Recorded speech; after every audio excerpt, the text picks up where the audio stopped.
This is Jack Bell speaking. During the next quarter hour, it's my pleasure to introduce three distinguished Americans in a discussion of one of the most challenging situations ever to beset our nation. A problem affecting every one of us, important to you and your way of life. I mean the menace of communist infiltration by word and thought and deed into the ideals of America. What is being done to combat communism in America? What are we doing to refute their propaganda? What answers do we have for Moscow's falsehoods? What can we do to revitalize an interest in our American heritage? Here to answer these questions are three prominent Americans. The Honorable Tom C. Clark, Attorney General of the United States. The Honorable Joseph C. Grew, former Ambassador to Japan. And James F. O'Neill, National Commander of the American Legion. As we search out the answers to these perplexing problems, let me address the first question to the Attorney General of the United States. Mr. Clark, you have introduced a program for youth opportunity in the nation. Will you tell us about it, General?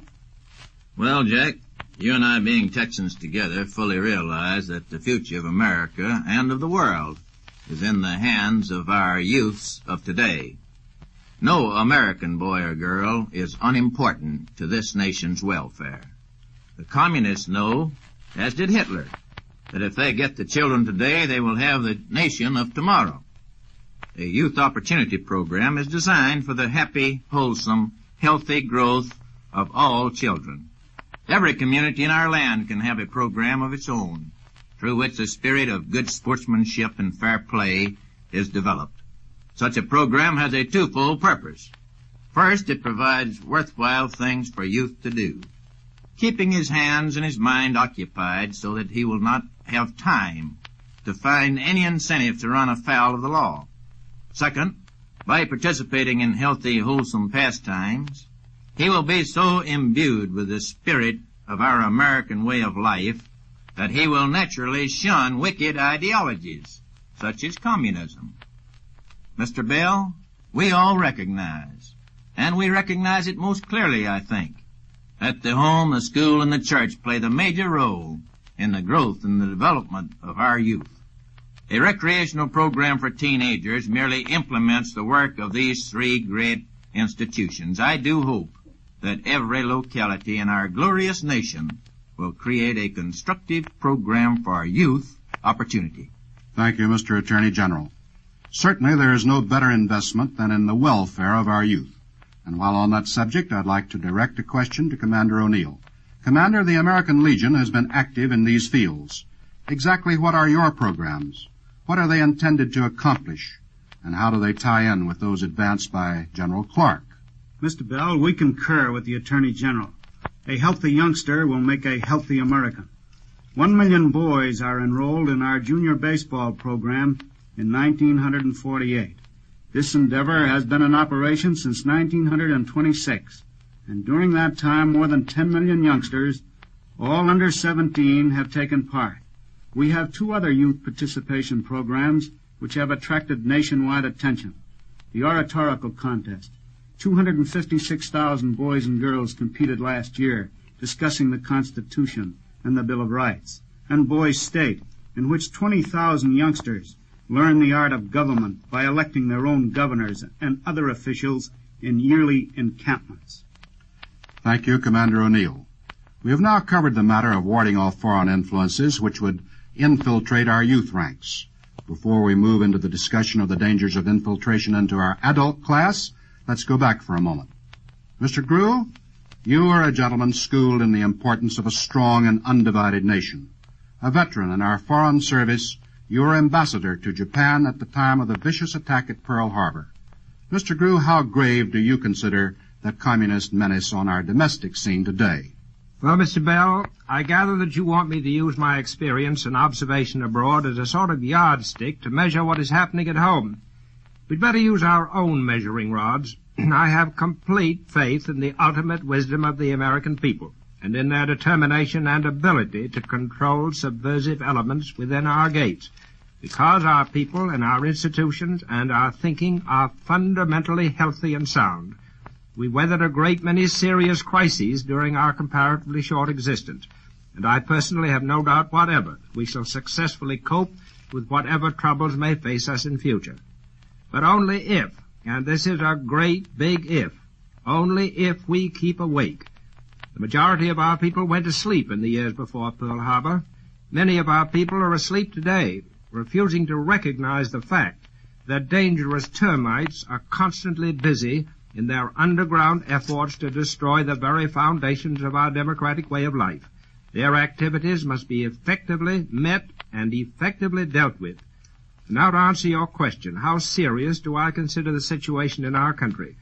I consider it potentially very serious.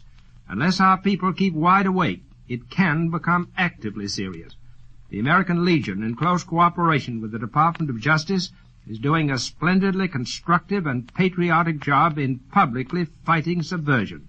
This is a time to call a spade, openly and publicly, and awaken our people to the danger. Thank you, Mr. Grew. Too few of us are aware of the seriousness of the situation, and your thoughts are most enlightening. Mr. Attorney General, you're the originator of a novel idea, the Freedom Train.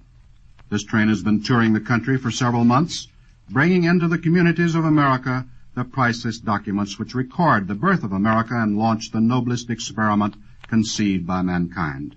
General Clark, what has been the effect of the Freedom Train? Can you estimate its influence in stimulating a greater appreciation of American ideals? Jack, I would say the influence of the Freedom Train has been most inspiring. Of course, you can't add it up like you would a column of figures. We see thousands upon thousands of people, however, waiting for hours in the rain and the cold and the heat to see America's historic documents. We see thousands of citizens throughout the United States asking beseechingly to have it come to their cities. We know that already 1.25 million of Americans have visited this train. You just can't measure by words an influence like that. The Freedom Train is a part, an answer to the cry for liberty that is heard all over the world today. While the lights of freedom are again being dimmed in Europe, here on our soil, these precious instruments of our way of life continue to shine. The American people feel that, and they are responding to it. The Freedom Train makes it possible for its visitors to worship at the shrine of liberty at an hour when liberty is under attack.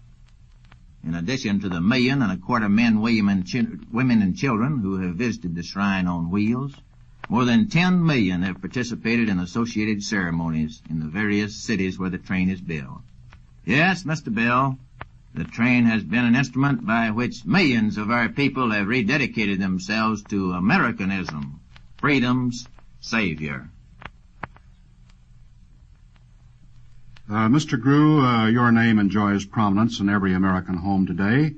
In your work, you have had greater opportunities than most men to observe and study the strength of Americanism from afar. From your experiences, will you tell us what you believe the best method of combating the threat of communism, which you described a few minutes ago? Several methods, Mr. Bell, which we might group under 3 headings. First, I said that the dangerous activities of termites must be effectively met and effectively dealt with. Mr. Clark's own efficient organization and his far-flung sentinels will attend to the law enforcement side of it. Second, our people must be told and must regard it as a duty of good citizenship to understand the methods by which these termites work. Let's remember that we don't like cancer any more than we like these foreign ideologies when they aim to disrupt our institutions and our democracy, but we're constantly studying cancer in order to be able to control it. We must thoroughly study subversive movements, too. Let's get these things right out in the open. They work in the dark, let us work in the light. But in conducting that work, let's be mighty careful not to indulge in mere witch hunts. The sacred rights of free thought, free speech, and a free press must be scrupulously defended and preserved. Third, we must prove in fact to ourselves and to others that our American system is superior to any other system ever invented.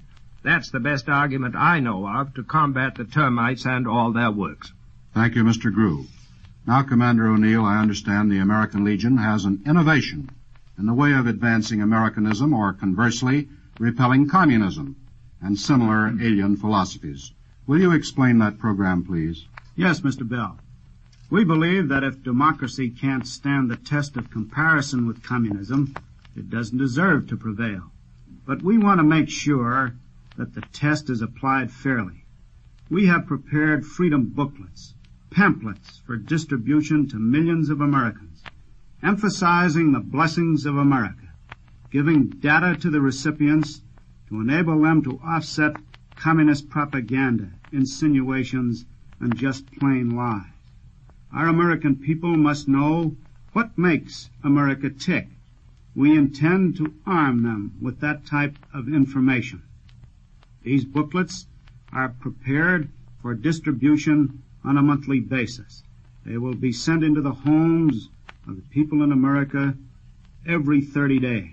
And it will keep abreast of the times. It will enable them to keep abreast of the times, too, and to be in a position to refute this communist deceit, this communist propaganda and fraud which is now being promoted in this country.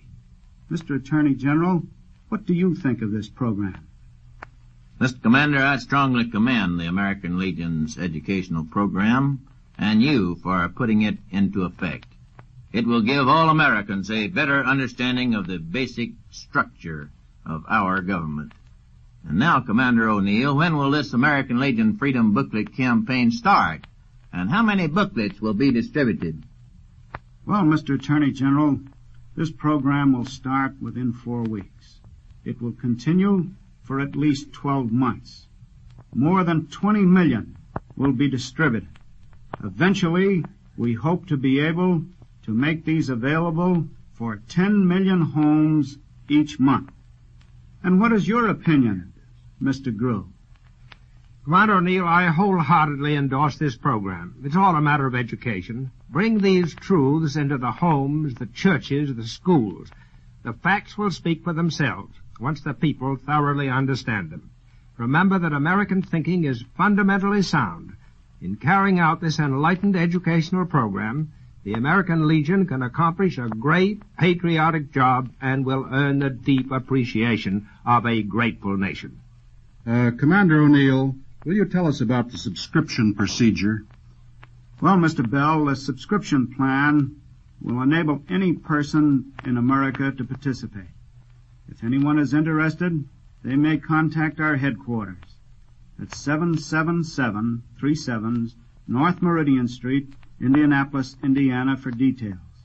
Many industrial leaders and labor unions are ordering these pamphlets for their respective employees and members of their organizations.